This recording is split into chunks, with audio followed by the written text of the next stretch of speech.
habang panahon po inaral, and then sa tulong po ng aking coach na and manager, Coach Philippine Balls.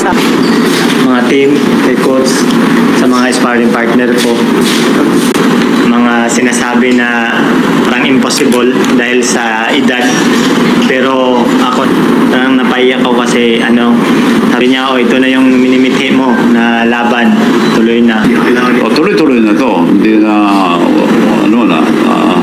hahanapin na siya talaga.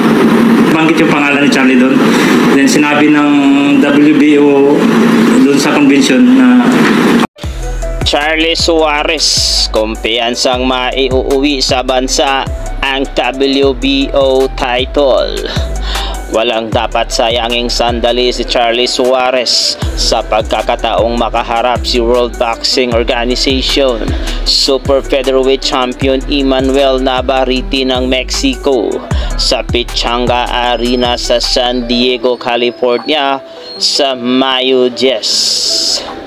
Dapat convincing, giit ng veterano ng 2016 Rio de Janeiro Olympian, 2014 Ancient Asian Games silver winner at 3-time Southeast Asian Games gold medalist sa unang sabak sa world title.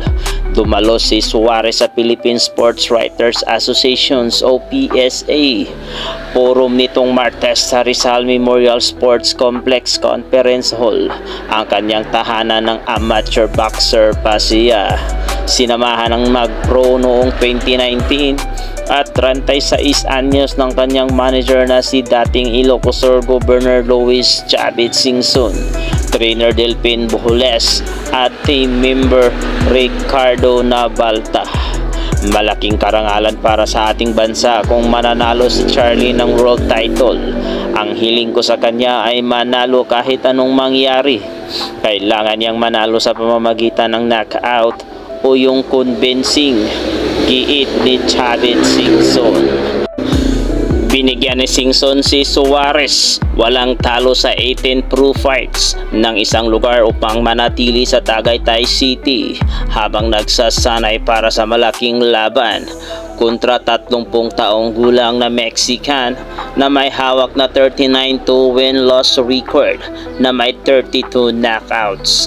Para akong bilyonaryo sa bahay na pinahiram ni Governor sa Tagaytay, ani Suarez. Gigilding ibawi ang pagkatalo ng kapwa mga Pinoy na sina Jungi Mino, Glenn Porras, Juan Miguel Elordi at Gio Santissima kay Navarrete. Bumaba mula sa kanyang tanggapan si Philippine Sports Commission Chairman Richard Batsman sa forum na mga presentado ng San Miguel Corporation, PAC, Philippine Olympic Committee, Milo, Smart TLDT at 24/7 Sports App Arena Plus upang batiin si Suarez sa magandang kapalaran. Pinahayag ni Suarez na ibibigay niya lahat sa laban at sisikaping manalo para sa kaluwalhatian na naging mailap sa kanya sa 2016 Olympics. Hindi ako nakamedal sa Olympics, kaya yung hindi ko na-achieve doon, dito ko kukunin. Hindi ako papayag na hindi ko ito makuha, sabi ni Suarez. Pinag-aralan namin si Navarrete. Hindi namin kaya pantayan ang 1,000 punches niya per fight, kaya humanap kami ng ibang paraan. Pero may tendency siyang mag-relax sa opening rounds. Pag tumatagal, gumagaling. Parang si Charlie, kaya ready kami for 12 rounds. Hirit ni Bujoles.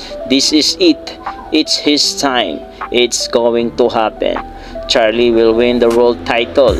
Dagdag ni Navalta, na sisiguruhang nasa mabuting kalagayan ng boksingero kapag nagtungo na sa United States.